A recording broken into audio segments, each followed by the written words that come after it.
इस मूवी की शुरुआत में हमें मंगल ग्रह पर कुछ लोगों को दिखाया जाता है जो एक मिशन के लिए यहाँ आए हुए थे। वो सब के सब यहाँ पर मिट्टी के सैंपल ले रहे होते हैं। तभी इन्हें इन्फॉर्मेशन मिलती है कि यहाँ पर एक बहुत बड़ा तूफान आने वाला है और तुम सबको अपने मिशन को यहीं पर खत्म करना है और जितनी जल्दी हो सकती है तुम्हें अपने क्लाइंबिंग ऑब्जेक्ट के पास पहुँचना है। अब ये सब के सब अपने ऑब्जेक्ट की तरफ जा रहे होते हैं। तभी मार्क नाम का एक आदमी जो कि एक एस्ट्रोनॉट लॉर्ड ट्विस्ट है उनसे कुछ चीजें टकराती है और वो उस तूफान में कहीं गुम हो जाते हैं। मगर इनकी जो कमांडर होती है वो मार्क को ढूंढने की बहुत कोशिश करती है, लेकिन मार्क का कुछ भी पता नहीं चलता और न उनसे कोई संपर्क हो रहा होता है। तभी इन्हें लगता है कि मार्क अब इस दुनिया में नहीं रहा। फिर ये सब अपने ऑब्जेक्ट पर आकर वहाँ से निकल जाते हैं। लेकिन जब मंगल ग्रह पर तूफान रुक जाता है तो हम वहाँ देखते हैं कि मार्क अब भी जिंदा है और उन्हीं के एक इक्विपमेंट्स में से एक रोड उसके पेट में चली गई है, जिससे मार्क को बहुत दर्द हो रहा होता है। वो किसी तरह वहाँ से उठकर अपने कैंप में जो उन्होंने सेंटर के लिए वहाँ पर लगाया होता है वहाँ तक पहुँच जाता है और वो अपने शरीर से उस रोड को निकालता है। मार्क यहाँ से किसी को भी संपर्क नहीं कर सकता था क्योंकि संपर्क करने के जितने भी इक्विपमेंट्स थे वो सब के सब तूफान में खत्म हो चुके थे। अब मार्क यहाँ पर अकेला फंसा हुआ है। उधर उसके साथियों को ये लगता है कि वो अब इस दुनिया में नहीं रहा। अब अगर मार्क को यहाँ से निकलना है तो उसे 4 साल का वेट करना होगा क्योंकि नासा का अगला प्रोजेक्ट 4 साल बाद यहाँ से 3200 किलोमीटर दूर रहेगा और उसे वहाँ पहुँचना होगा। लेकिन मार्क 4 साल तक का वेट नहीं कर सकता था क्योंकि उसके पास 4 साल तक का खाना नहीं है। अब मार्क को अपने लिए खाने का इंतजाम करना होगा, इसलिए वो फैसला करता है कि वो यहाँ मंगल ग्रह पर खेती करेगा। उसके पास आलू होते हैं और वो अब यहाँ पर आलू उगाने के बारे में सोचने लगता है, लेकिन उसे मिट्टी को उपजाऊ बनाने के लिए पानी की जरूरत पड़ेगी और मंगल ग्रह पर कहीं भी पानी नहीं होता है। मार्क को पता होता है कि खेती करने के लिए किन किन चीजों की जरूरत होती है। अब मार्क यहाँ पर खेती करने की तैयारी करने लगता है। मार्क एक जगह बहुत सारी मिट्टी इकट्ठा करता है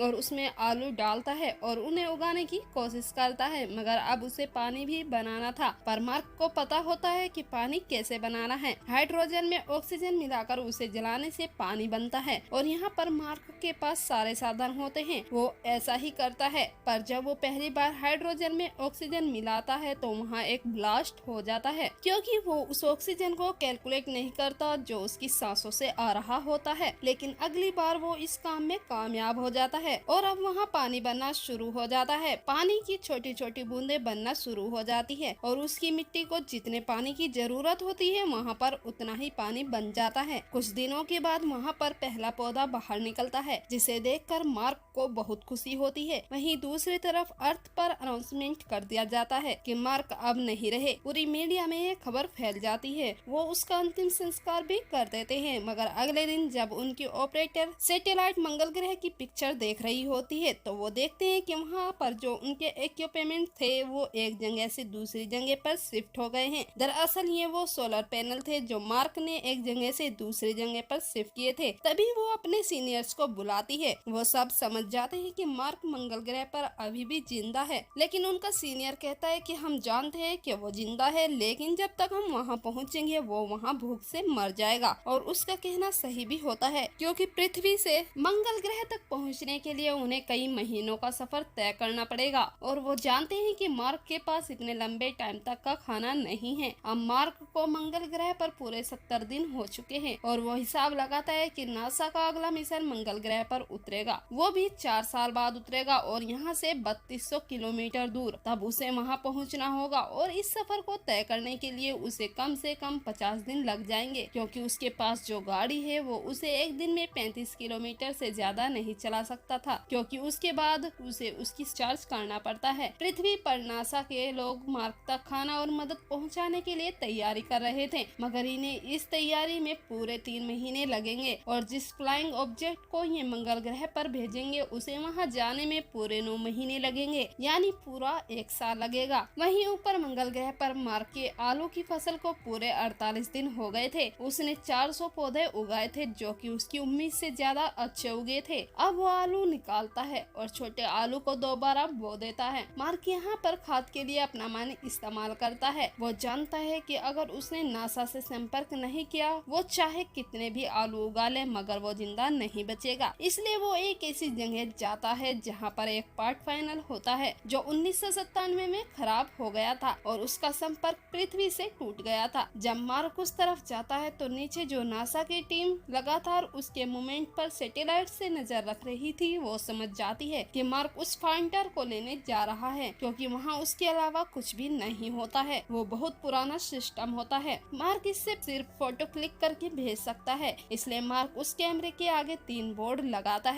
उसमें जो बीच वाला बोर्ड होता है उसमें लिखा होता है क्या आपको मेरे सिग्नल मिल रहे हैं, और लेफ्ट वाले बोर्ड में यस और राइट वाले बोर्ड में नो लिखा होता है। फिर नासा नीचे से उस पॉइंट के कैमरे को यस की तरफ घुमा देते हैं। मार्क समझ जाता है कि वो मुझे देख रहे हैं। इस बात से उसे बहुत खुशी होती है। इसके बाद मार्क उनसे बात करने के लिए कॉल्स का इस्तेमाल करता है और अब ये SMS के जरिए आपस में बात कर सकते हैं। नासा से उसे मैसेज किया जाता है कि तुम्हारे लिए खाना और जरूरी सामान भिजवा रहे हैं। मार्क को यहाँ ये भी पता चलता है कि नासा ने उसके ग्रुप को ये नहीं बताया कि वो अभी भी जिंदा है। वो जिस ग्रुप का मेंबर था वो अभी भी अंतरिक्ष में ही है और वो पृथ्वी की तरफ आ रहे हैं। अब नासा उसके ग्रुप को बता देती है कि मार्क अभी भी जिंदा है। ये सुनकर उसके ग्रुप को बहुत खुशी होती है और दुख भी। उन्हें दुख इसलिए होता है कि वो मार्क को वहाँ अकेला छोड़ आए थे, मगर अब वो कुछ नहीं कर सकते थे। जब मंगल ग्रह पर सब कुछ ठीक चल रहा होता है तभी एक दिन उस जगह जहाँ पर उसने आलू उगाए थे वहाँ एक ब्लास्ट हो जाता है और उसकी सारी फसलें खराब हो जाती हैं। अब वो दोबारा फसलें नहीं उगा सकता था, क्योंकि जो वातावरण उसने वहाँ पर बनाया था वो सब नष्ट हो गया था। मार्क हिसाब लगाता है कि मेरे पास जितने आलू हैं उन्हें खाकर वो तब तक जिंदा नहीं रह सकता जब तक उसके पास पृथ्वी से मदद पहुँचेगी। तब तक वो भूख से मर चुका होगा। इसलिए नासा मार्क को एक मैसेज देती है कि अब तुम्हें कम से कम खाना खाना होगा, ताकि जब तक तुम्हारे पास मदद पहुँचे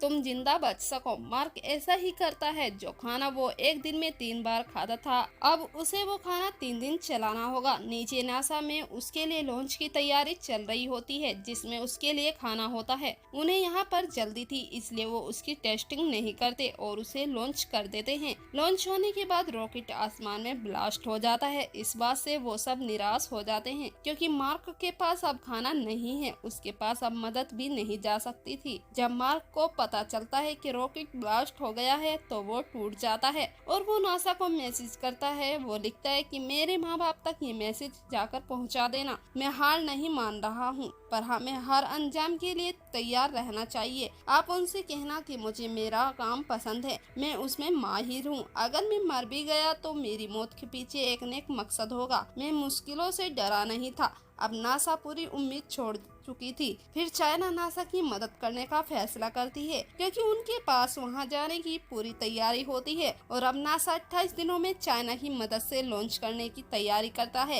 यहीं पर एक लड़का होता है जिसका नाम रिच होता है। यह एस्ट्रोडायनेमिक में काम करता है। रिच नासा की टीम को मार्क को बचाने का तरीका बताता है कि जो ग्रुप अर्थ पर वापिस आकर अर्थ का चक्कर लगाए और जब ये अर्थ के और भी पास होगा तो हम स्पेसलिस्ट पर सारा जरूरी सामान पहुंचा देंगे और स्लिक शॉट के जरिए उस शिप को जिसमें आपके 5 लोग वापिस आ रहे हैं उसे दोबारा मंगल ग्रह की तरफ धकेल देंगे।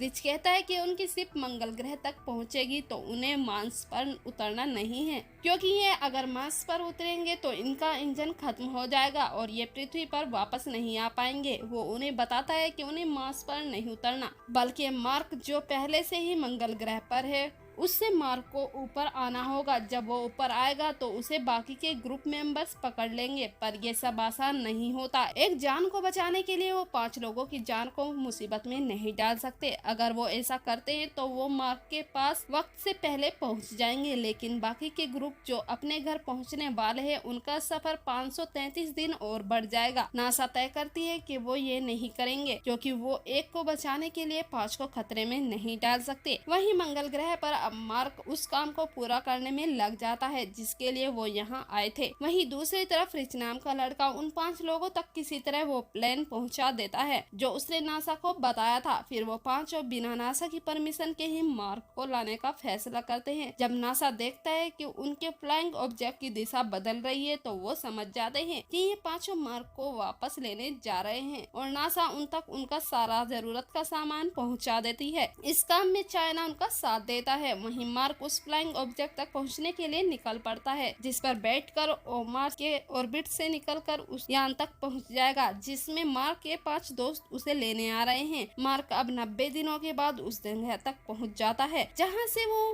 मंगल ग्रह से निकल सकता है, मगर ये इतना आसान नहीं था। तभी मार्क उसके अंदर से सारा सामान बाहर निकाल देता है। वजन कम होने से ही मार्क अंतरिक्ष तक पहुंच सकता है। जो लोग उसे लेने आ रहे हैं, अगर वो मंगल ग्रह पर उतरे तो उनका फ्यूल खत्म हो जाएगा, फिर वो पृथ्वी तक नहीं पहुंच पाएंगे। अब मार्क ऐसे फ्लाइंग ऑब्जेक्ट से अंतरिक्ष में जाएगा जिससे वहां पहुंचना मुश्किल है, मगर मार्क को ऐसा करना पड़ता है। पूरी दुनिया की नजर इस मिशन पर होती है। मार्क का फ्लाइंग ऑब्जेक्ट अब अंतरिक्ष में उड़ना शुरू हो जाता है। उसके साथ ही उसके साथ रेडियो के जरिए बात करने की कोशिश करते हैं, पर वो दबाव की वजह से बेहोश हो जाता है। कुछ देर बाद उसे होश आ जाता है और सब खुश हो जाते हैं। अब मार्क की स्पीड बहुत तेज हो जाती है। उसे पकड़ना आसान नहीं होता। मार्क कहता है कि मैं अपने स्पेस सूट में छेद करूंगा और उसमें से जो हवा निकलेगी उससे दिशा देकर मैं तुम तक पहुंच जाऊंगा। वो उसे ऐसा करने से मना करते हैं। उनकी स्पीड बहुत ही तेज होती है, इसलिए वो एक बम बनाकर अपनी शिप का एक हिस्सा उड़ा देते हैं, जिससे उसकी स्पीड कम हो जाती है। अब उन्हें मार्क अपनी ओर आते दिखाई देता है। स्पेस शिप की एक कमांडर फ्लाइंग चेयर पर बैठकर मार्क को पकड़ने के लिए जाती है, पर जिस रस्सी से वो बंधी होती है वो खत्म हो जाती है। वो मार्क तक नहीं जा सकती थी। मार्क अब अपने स्पेस सूट में छेद करता है और अपने फ्लाइंग ऑब्जेक्ट को छोड़ देता है और वो अपने कमांडर तक पहुंच जाता है। जैसे वो उसका हाथ पकड़ने वाली होती है तो उनके हाथ छूट जाते हैं। मार्क रस्सी को पकड़ लेता है और इस तरह वो मार्क को अपने स्पेसशिप में ले आते हैं और मार्क बच जाता है। इतनी मुश्किलों का सामना करने के बाद जब मार्क पृथ्वी पर आता है तो वो एस्ट्रोनॉट का इंस्ट्रक्टर बन जाता है, जो उन्हें ये सिखाता है कि दूसरी दुनिया में दूसरे ग्रह पर जिंदा कैसे रहा जाता है। और इसी के साथ ये मूवी यहीं पर खत्म हो जाती है।